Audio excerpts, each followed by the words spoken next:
Hello everyone, welcome in our YouTube channel. तो आज हम बात कर रहे हैं अपने चैप्टर इलेक्ट्रोमैग्नेटिक इंडक्शन की। तो इलेक्ट्रोमैग्नेटिक इंडक्शन क्या है उसके बारे में हम पढ़ेंगे। चलिए स्टार्ट करते हैं। इंडक्शन का मीन्स होता है इंड्यूस करना। इंड्यूस करने का मतलब क्या है कि एक ऐसी प्रॉपर्टी है जो हमें दिखाई नहीं दे रही, एक ऐसी प्रॉपर्टी है जो हमें दिखाई नहीं दे रही लेकिन किसी के प्रेजेंस में वो दिख जाती है, वो इंड्यूस हो जाती है, उसको हम बोलते हैं इलेक्ट्रोमैग्नेटिक इंडक्शन, बोलते हैं इंडक्शन। देखो, whenever B change through the loop there is induced current in the loop। इसका मतलब क्या, देखो हमारे पास एक ये लूप है, ठीक है। इसका हमें यहाँ पर हमने B यानी कि हमने यहाँ पर जो है मैग्नेटिक फील्ड लगाई। अगर हम उस मैग्नेटिक फील्ड को चेंज करते रहेंगे तो वहाँ पर जो है करंट इंड्यूस हो जाएगा, करंट वहाँ पर प्रेजेंट हो जाएगा। बात करते हैं मैग्नेटिक फ्लक्स की। हमने इलेक्ट्रिक फ्लक्स पढ़ा है। इलेक्ट्रिक फ्लक्स क्या था, एक एरिया में से कितनी number of electric field lines निकल रही हैं, वैसे ही मैग्नेटिक फ्लक्स है। Like electric flux, magnetic flux is proportional to the number of magnetic field lines passing through area. एक एरिया में से कितनी number of magnetic field lines निकल रही हैं उसको हम बोलते हैं मैग्नेटिक फ्लक्स। हम बोल सकते हैं magnetic flux is the counting of magnetic field line that is passing through an area. जो फाई है मैग्नेटिक फ्लक्स है, उसका जो फॉर्मूला है वो B dot A. B means magnetic, जो है हमारा क्या बोलते हैं उसको, magnetic field into area. Dot product है तो बी ए कोस थीटा। ये एक स्केलर क्वांटिटी है, पॉजिटिव भी हो सकती है, नेगेटिव भी हो सकती है। इसका जो फॉर्मूला है बी यानी कि मैग्नेटिक फील्ड, उसका फॉर्मूला होता है टेस्ला एरिया का मीटर स्क्वेयर, जिसको हम वीबर भी बोलते हैं और हम उसको जूल पर एम्पियर भी बोलते हैं। एक टेस्ला जो है वो होता है 1 वेबर पर मीटर स्क्वेयर के इक्वल, यानी कि 1 tesla is equal to 1 weber metre square. CGS unit जो है वो 1 गोस है पर सेंटीमीटर, जिसको हम 1 मैक्सवेल बोलते हैं। 1 Maxwell is equal to 10^12 - 8 weber. 1 weber is equal to 10^12 Maxwell and 1 gauss per centimetre square is equal to 1 Maxwell. आप देखो इसका मतलब क्या है आगे। ये देखो, ये हमारे लेंथ का एक एरिया है, यहाँ पर जो है वो थीटा बन रहा है। अगर हम यहाँ पर जो है वो फाई निकालेंगे तो फाई किस प्रकार निकलेगा। सबसे पहले तो निकाल लो बी डॉट ए, बी यानी कि मैग्नेटिक फील्ड, डॉट एल, ए मीन्स एरिया। यहाँ पर एरिया किस प्रकार आएगा, एक स्क्वायर है जिसकी जो साइड है वो एल है, इसका जो एरिया है वो आएगा एल स्क्वायर, तो B L square sine theta. यहाँ पर हमने कोस थीटा क्यों नहीं लिया, क्योंकि जो हमें थीटा गिवन कैसे गिवन है, वो हमें गिवन है plane of area means plane के और मैग्नेटिक फील्ड की। तो जो साइन थीटा, जो थीटा हमें लेना है वो थीटा हमें लेना है between the B and plane. जो मैग्नेटिक फील्ड होगी और जो हमारा प्लेन होगा, जो उसके बीच का एंगल, यानी कि जो एंगल ये आएगा नहीं, ये तो हमारी होगी मैग्नेटिक फील्ड, ठीक है। और ये प्लेन के जो परपेंडिकुलर, इसके जो एरिया आएगा ना उसको हम बोलेंगे अपना angle between B and the plane. अब देखो जैसे ये है, ये जो है ये हमारी मैग्नेटिक फील्ड है, ये जो है एंगल है। यहाँ पे हम इस वाले प्रोडक्ट को लेंगे, मीन्स ऐसा बी का प्रोडक्ट लेंगे जो कि परपेंडिकुलर होगा प्लेन के। तो यहाँ पे आएगा B L square cos theta. Magnetic field making an angle 30 from surface of area A, then magnetic flux is means 30 degree angle बना रही है from surface of area A. तो क्या आएगा बी ए कोस। आप देखो क्या बना रही है, इसकी तरह देखो, ये हमारा एरिया है, ठीक है। तो अगर मान लीजिए ये एंगल है तो ये वाला एंगल ही फॉर्म कर रही है जो 30 है, लेकिन जो है हम ये वाला एंगल लेंगे जो यहाँ पे 60 आएगा, तो जो फाई है वो आके बी ए कोस 60 यानी कि बी ए अपॉन 2। तो आपको ध्यान रखना है वो वाला एंगल लेना है जो कि, या फिर बी का वो कंपोनेंट लेना है जो परपेंडिकुलर होगा हमारे प्लेन के। नेक्स्ट देखो, यूनिफॉर्म मैग्नेटिक फील्ड जो एग्जिस्ट कर रही है in the space B vector is equal to B I का बी टू जे का माइनस बी थ्री के का। Find the magnetic flux through and surface area where S is. अगर जो हमारा एस जो है वो एक्स वाई प्लेन में, देखो हमारा जो एरिया है वो मान लीजिए एक्स वाई प्लेन में है। अब ये एक्स वाई अगर प्लेन में है तो इसके जो परपेंडिकुलर जो आएगा वो हमारा कौन सा आएगा, वो आएगा हमारा जेड एक्सिस। तो हम जेड वाले से उसकी मल्टीप्लाई कर देंगे। तो जेड वाले में क्या, जेड वाले में है हमारा के, तो एरिया जो है वो एस के कैप लेंगे और एस के कैप, और इसकी जब हम मल्टीप्लाई करेंगे तो मैग्नेटिक फ्लक्स क्या आ जाएगा, मैग्नेटिक फ्लक्स आ जाएगा -B3, सिर्फ ये -B3S। वहीं पे अगर हम बात करें वाई जेड प्लेन की, वाई जेड प्लेन के जो परपेंडिकुलर आएगा वो एक्स प्लेन आएगा, एक्स आएगा तो आप एक्स लेंगे, जेड एक्स में जो है वो आएगा हमारा जे, तो हम जे लेंगे। इस प्रकार हम लेंगे। देखो एक लूप है जो परपेंडिकुलर रखा गया है to current carrying infinite wire, then find flux passing through the wire. इसका मतलब क्या, नेट फ्लक्स हमें बताना। देखो एक ये वायर है, ठीक है, जिसको हमने परपेंडिकुलर रखा गया है एक इनफाइनाइट वायर को इस एरिया की। ये जो है हमारा, ये हमारी प्लेट है, लूप है, और ये हमारा है। तो इससे जो अगर हम नेट जो बी निकालेंगे तो B R in the plane of circular loop, एक प्लेन में है, थीटा यहाँ पे क्या है, 0 है। क्यों, जैसे हो, जैसे ये हमारा प्लेन है, ठीक है, और ये हमारा जो है वायर है, तो जिस वायर से जो मैग्नेटिक फील्ड आएगी उसके चारों तरफ आएगी ऐसे ही। थीटा क्या आएगा, माने इस बात करें तो थीटा आएगा हमारा 0। यहाँ पर तो थीटा 0 आया है, ठीक है, लेकिन हम क्या लेते हैं, हम लेते हैं ये वाला एंगल, तो ये 90। फॉर्मूला तो हम क्या लेंगे, फॉर्मूला तो हम बी ए कोस 90 लेंगे, और बी ए कोस 90 क्या होता है, 0 होता है, तो यहाँ से जो हमारा फाई है वो 0 निकल आएगा। अब नेक्स्ट इसमें देखो, वहीं पे अगर हम नेक्स्ट केस लेंगे तो अगर हम फाई के को निकाल लेंगे तो देखो, अब यही हमारे पास एक सी वायर है जो कि जो है अंदर जो है इसके यहाँ पे जो मैग्नेटिक फील्ड है, ये हमारा पॉइंट है। यहाँ से हमें आर पर निकालना, फाई क्या आएगा, जो आर है वो एल से बहुत बड़ा है, तो फाई क्या आ जाएगा, फाई आ जाएगा बी इंटू ए। जो बी है उसकी वैल्यू क्या आएगी, उसकी वैल्यू आएगी सर्कुलर म्यू नॉट आई अपॉन 2R, सर्कुलर नहीं है, और ये जो है हमारा डब्बा है, इंटू जो है एल स्क्र कोस 180 यहाँ पे आ जाएगा, तो कोस 180 की होती है -1, तो यहाँ पे आ जाएगा म्यू नॉट आई स्क्र एल। अब नेक्स्ट देखो, और वही है, ये तो हमारा जो है ये चारों तरफ हमारा मैग्नेटिक फील्ड, ये हमारा 0 ही है, तो फाई आ जाएगा B pi R square. Pi R square क्यों, जो हमारा सर्कल है हमने इसका एरिया लिया है, तो बी पाई आर स्क्र। अब देखो यहाँ पर हम निकालेंगे बी की वैल्यू, तो बी की वैल्यू निकालने के लिए सबसे पहले हम क्या करेंगे, हम एक के लिए निकालेंगे, वही इसके लिए आएगा, फिर वही इसके लिए देगा, इसके लिए आ जाएगा, तो यहाँ पे आएगा 2√2 म्यू नॉट आई अपॉन पाई एल। तो अगेन देखो 2√2 म्यू नॉट आई अपॉन पाई एल, ये किस प्रकार है, इस प्रकार है। देखो वेक्टर है, एक वेक्टर यहाँ पे, एक वेक्टर यहाँ पे है, इसके लिए होता है mu not upon 2R, 2πr, तो ये होता है, तो ऐसे ही होता है, तो हमको चारों तरफ से जब वेक्टर एडिशन करेंगे तो हमारा आ जाएगा 2√2 अपॉन पाई एल, जो इसकी लेंथ है mu naught I pi R square. अब देखो एक रेक्टेंगुलर लूप है which is placed to the axis of solenoid then flux through the loop. एक सोलेनोइड है जिसके अंदर हमने एक रेक्टेंगुलर लूप डाल दिया, तो इसके अंदर जो है मैग्नेटिक फ्लक्स किस प्रकार होगा, इसके अंदर जो मैग्नेटिक फ्लक्स है वो 0 का। क्यों, देखो इसके अंदर से इस प्रकार जाएगी मैग्नेटिक फील्ड लाइन, ठीक है, उसके अंदर हो जाए नहीं, इसके ऊपर सरफेस से जा रही है, तो थीटा जो हमारा यहाँ पे भी जो है 90 बन जाता है एरिया किसके, यहाँ पे हमारा आ गया 0। अब देखो हमारे पास एक इनफाइनाइट वायर है, एक लेंथ पे है और एल इसकी लेंथ है, हमें यहाँ से फाई निकालना है।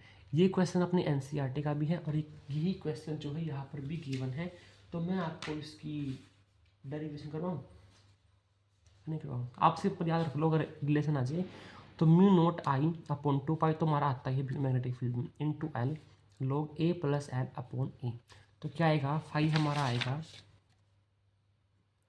Mu naught I upon 2πl log A plus L upon A. दोबारा देखो, phi is equal to mu naught I L upon 2π log A plus L upon A, ये आ गया हमारा। क्यों, देखो क्योंकि यहाँ पे जो अगर हम बात करें तो जहाँ पर जो एरिया है यहाँ पे हम डी एक्स लेंथ लेंगे, वो हमारा डेरिवेशन हम करेंगे। देखो अब हम बात करते हैं कि ये तो हमने बात कर ली कि मैग्नेटिक फ्लक्स चेंज होगा तो वहाँ पर जो करंट इंड्यूस होगा, तो मैग्नेटिक फ्लक्स चेंज होगा, वेरी करेगा, उसमें जो है वहाँ पर करंट इंड्यूस होगा। ये बात की थी लेंज ने लेंज लॉ दिया था।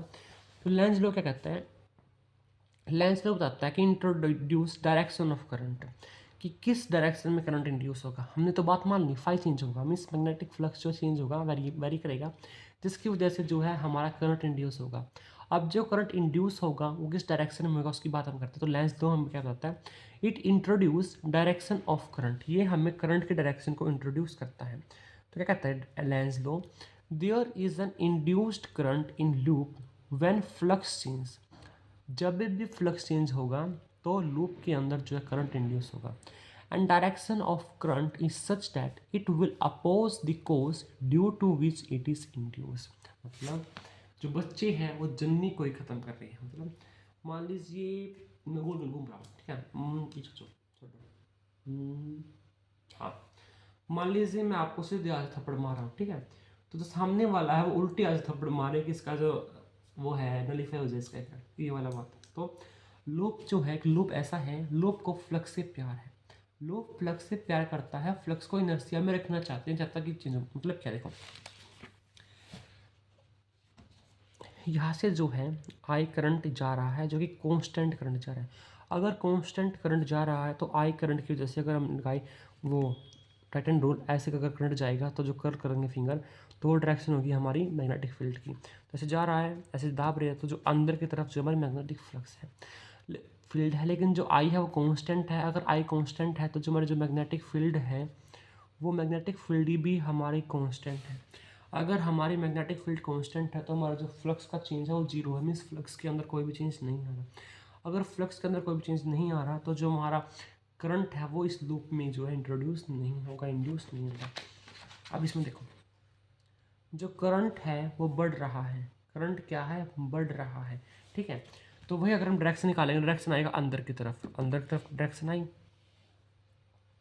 या फिर कि अगर हम बात करें तो अगर हम बी की बात करें तो अगर ये ऐसे जा रहा है ऊपर तो अंदर यानी कि एंटी क्लॉक ऐसे इसको ऐसे, तो इनसाइड जो है हमारा मैग्नेटिक फील्ड है, तो मैग्नेटिक फील्ड इंक्रीजिंग, जो मैग्नेटिक फील्ड है इज इंक्रीजिंग,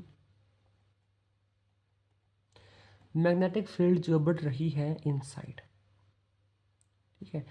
तो हमें ऐसा काम करना होगा कि जो मैग्नेटिक फील्ड अंदर वाली बढ़ रही है वो ना बढ़े। तो क्या कर सकते हैं हम अब इसमें जो है बाहर वाली मैग्नेटिक फील्ड को बढ़ा देंगे जो इसको काट देगी।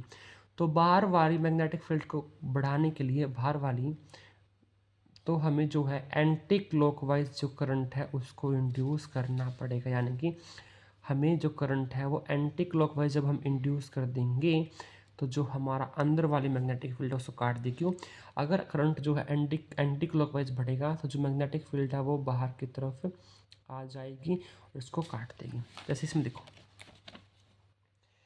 ये जो है हमारा एक लूप है, इससे जो है बी यहाँ पे जा रहा है और बी जो इंक्रीज कर रहा है। Direction of induced current in loop, इस लूप में जो करंट इंड्यूस होगा तो उसकी डायरेक्शन क्या होगी, फाई जीरो है। क्यों, क्योंकि इसके अंदर से तो कोई करंट मैग्नेटिक फील्ड जाए नहीं, तो फाई अगर जीरो है तो फाई कांस्टेंट हमें चेंज नहीं हो रहा, तो आई इंड्यूस जो है, जो हमारा इंड्यूस्ड करंट है वो जीरो है। अब यहाँ पे देखो एक वायर है जिससे जो करंट है वो नीचे जा रहा है, ठीक है, करंट नीचे जा रहा है। अब देखो ये जो है और मैग्नेटिक फील्ड जो कांस्टेंट है, पहला डब्बा जो है पहला डब्बा ऊपर जा रहा है। अगर पहला डब्बा ऊपर जा रहा है तो इस जगह पर जितनी फील्ड लाइन इसके अंदर से जाएगी उतनी ही तो ऊपर जाकर जाएगी, तो फाई जो है वो कांस्टेंट है, तो यहाँ पर कोई भी करंट इंड्यूस नहीं होगा, नो करंट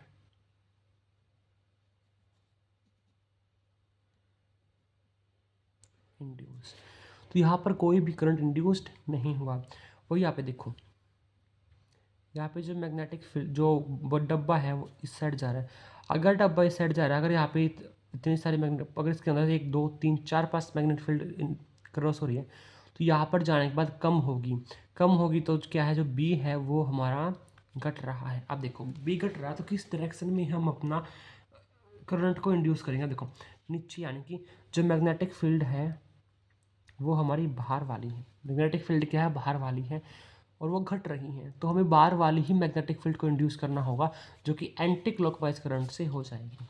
अब इसमें देखो ये जो है ये इसके अंदर जा रहा है, अगर इसके साइड जाए तो मैग्नेटिक फील्ड जो है वो इंक्रीज हो रही है।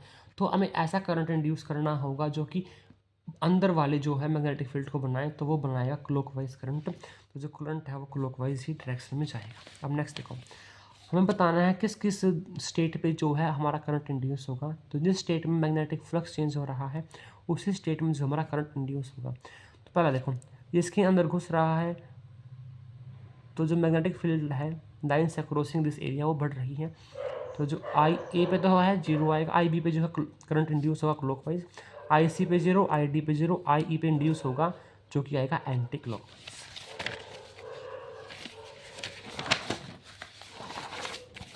ऐसे देखो, find direction of induced current in square loop. Square loop के अंदर बताना है कैसे, जो ये है इसका जो करंट है वो बाहर इस साइड जो घट रहा है।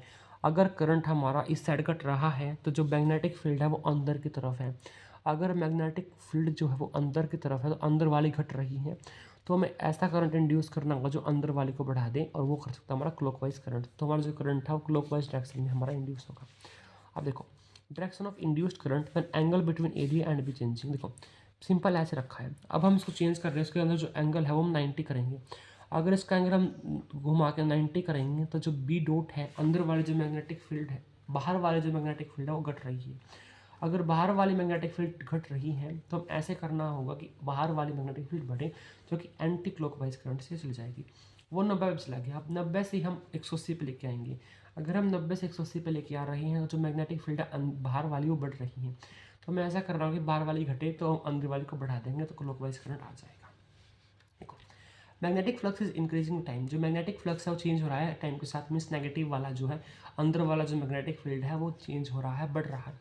तर विच प्लेट कैपेसिटर बिकम्स नेगेटिव। कौन सी प्लेट नेगेटिव जाएगी? देखो, जो बी है वो अंदर वाला बढ़ रहा है। अगर बी अंदर वाला बढ़ रहा है तो हम बी बाहर वाला बढ़ा देंगे इसको कम करने के लिए। तो जो बी बाहर वाला बढ़ेगा तो वो बढ़ेगा हमारा एंटी क्लॉकवाइज करंट से। किससे? एंटी क्लॉकवाइज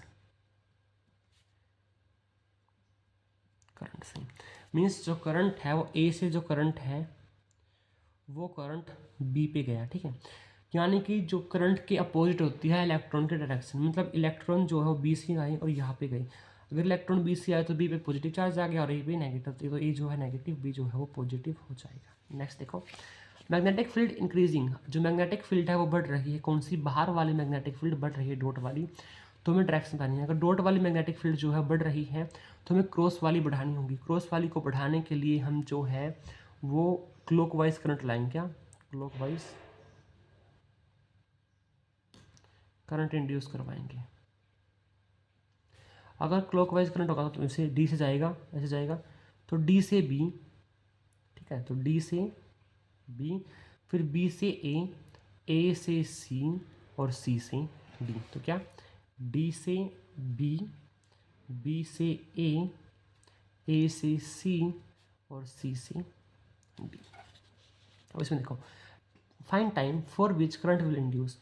करंट कब इंड्यूस होगा? जब इसके अंदर से मैग्नेटिक फील्ड जो है वो हमारी चेंज होगी। तो जब मैग्नेटिक फील्ड इसके अंदर गया, ठीक है, मान लीजिए गया, ये गया, अब इसके अंदर ऐसे आ गया, अब ऐसे चला गया, ठीक है। जैसे ही इसके अंदर जाता रहेगा तो जो बी है डॉट अंदर वाली वो बढ़ रही है, तो इसके अंदर जो है बाहर वाली को बढ़ाने के लिए करंट इंड्यूस होगा। अब इसके अंदर चला गया, जैसे ही इसके अंदर गया अब यहाँ से वो बाहर निकलना स्टार्ट हो जाएगा, तो मीन्स कॉन्टिन्यूसली इसमें जो करंट है वो इंड्यूस रहेगा। तो जो हाइट हमारी छोटी होती है हम उसको लेंगे। क्यों? मान लीजिए हमारा बी बड़ा होता है, ठीक है, मान लीजिए हमारा जो बी है वो इतना बड़ा होता है और जो है ये हमारा ए इतना होता है और बी हमारा इतना होता है, ठीक है। जो ए है वो बी से छोटा है, तो जब इसके अंदर जाता है तो यहाँ पे जो है हमारा कांस्टेंट हो जाता है मैग्नेटिक फ्लक्स से, और जब ये बाहर निकलने लगता है तो ही आता है। तो जो साइड छोटी है उसको हम केस में कंसिडर करेंगे। इस केस में जो है ए बी हमारा छोटा है तो फॉर्मूला हम बी लेंगे, तो 2b/v, 2 को लिया हमने एक बार बढ़ने के लिए और एक बार घटने निकलने के लिए। वहीं पे अगर बी छोटा बड़ा होता और ए छोटा था, हम ए को लेते 2a/v। नेक्स्ट देखो, एक लूप है जो कि इरेगुलर शेप का है और कनेक्टिंग वायर PQRS। तो इसमें PQRS है। यूनिफॉर्म फील्ड जो परपेंडिकुलर प्लेन के चेंजिंग टू रेगुलर स्पेस, तो डायरेक्शन जो है इंड्यूस करंट की। देखो ये जो अब बढ़ रही है, इसकी जो शेप है वो बढ़ रही है, यानी कि अंदर वाली मैग्नेटिक फील्ड बढ़ रही है। तो हम बाहर वाली मैग्नेटिक फील्ड को इंड्यूस करेंगे, बाहर वाले की हम एंटी क्लॉकवाइज जो करंट है उसको इंड्यूस कर देंगे। अब देखो, एक जो प्रोटॉन है it is moving x to y. जो प्रोटॉन है वो एक्स से लेके वाई की तरफ बढ़ रहा है, यानी कि जिस साइड प्रोटॉन जाएगा उसी साइड जो है हमारा करंट जाएगा। तो इस साइड करंट जा रहा है, अगर इस साइड करंट जा रहा है तो हमारी डॉट वाले जो मैग्नेटिक फील्ड है वो इस साइड जाते हुए तो बढ़ेगी डॉट वाली, और जब ये दूर जाएगा तो यहाँ पे जो डॉट वाली घटेगी। तो पहला तो है डॉट वाली, अंदर वाली हम करेंगे तो अंदर वाले के लिए सबसे पहले तो हम क्लॉकवाइज करंट लगाएंगे, then anti clockwise. Proton beam is moving with constant velocity. अगर ये कांस्टेंट वेलोसिटी के जाएगा long the path find induced. अगर ये कांस्टेंट वेलोसिटी के साथ जाएगा, तो अगर ये कांस्टेंट वेलोसिटी के साथ जा रहा है, जितना जो मैग्नेटिक फील्ड है जो यहाँ पे वो एग्जैक्ट सेम रहेगा, तो कोई भी फ्लक्स चेंज नहीं होगा, तो करंट जो हमारा जीरो आएगा।